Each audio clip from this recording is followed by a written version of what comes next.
Gonzalez's lawyer says he's disappointed but not surprised by the judge's decision, and he plans to appeal. Long and hard days and sleep is not guaranteed. 6,000 soldiers are training here. Measure Z goes on trial today. Will the fracking ban stay or will it go? That debate coming up. She is live in Salinas right now. Linda. Well, Matt and Spencer, the protest here on East Market and Sanborn is going strong. If you can just take a look behind me, there are people on every corner. Marco's wife tells us he was in this car this morning when ICE agents pulled up in an unmarked vehicle, blocking him in and took him into custody. This is the Apache. It's considered one of the most lethal aircrafts in the world. When we visited Mud Creek last, right about here is where the road ended. But now, after 7 months, crews have been able to carve out a path. And the president also blasted the courts, saying on Twitter that the wall and DACA are a package deal. This is the creek neighbors are talking about. The Santa Rita Creek is pretty calm right now, they say, but this morning it was filled with water, flooding some of their homes. The balloons are here, but the birthday girl isn't. A bright smile locked inside a cardboard frame. Maddie Middleton would have turned 11 today. What'd you have for breakfast today? I had waffles, potatoes, and bacon. When I woke up this morning, I was doing just fine, and then my son called me, and together we found it very hard. Hard to fathom that their last memory together was also a final goodbye. She found a lizard in the backyard, and she built a little cage for the lizard. I had to sneak it into the hotel because it was a pet, and we remember that so vividly. It's been more than 2 years since Maddie's body was found in a recycling bin at the Tannery Arts Center. Now a judge has to decide whether to try his accused killer, 17-year-old Adrian Gonzalez, as an adult. Prosecutors say yes. We have been absolutely thorough, hired experts, and gone through all of the evidence because that's what this community deserves. On Thursday, a sex offender treatment expert took the stand, saying Gonzalez exhibits severe sexual disorders, including paraphilia and deriving pleasure from hurting people and trying to have sex with someone unconscious. These don't strike me as a disinhibited adolescent. These strike me as much more planned and executed sexual homicide.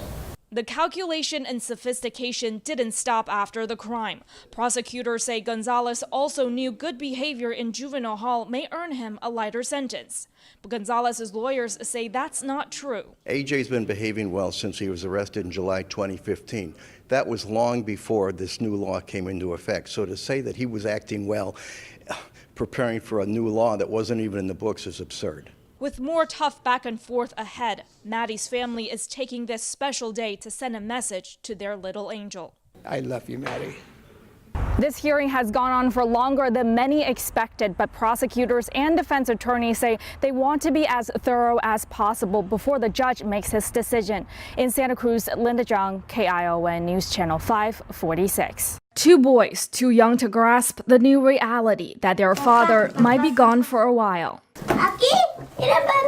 Marco Antonio Clemente's wife didn't want to appear on camera, but says this might be why her husband was taken by whom she believes were immigration enforcement agents. The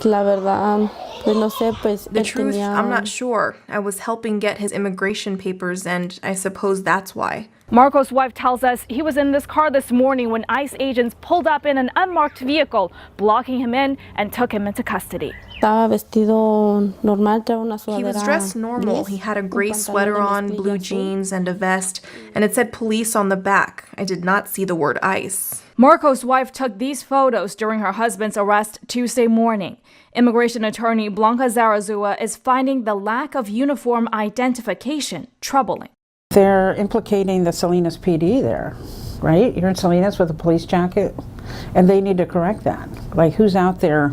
Did you buy this at Walmart? Salinas PD officers say it was not them in the pictures, and the word police is a generic term all law enforcement agencies can use.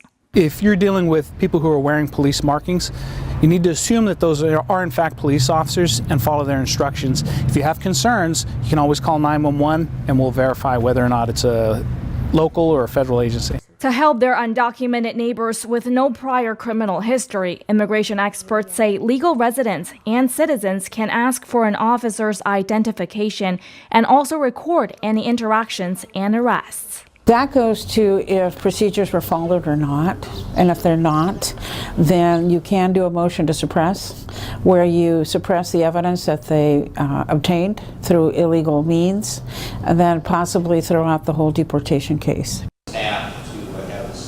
On Wednesday, it was the first time the three accused of child sex crimes appeared together in court.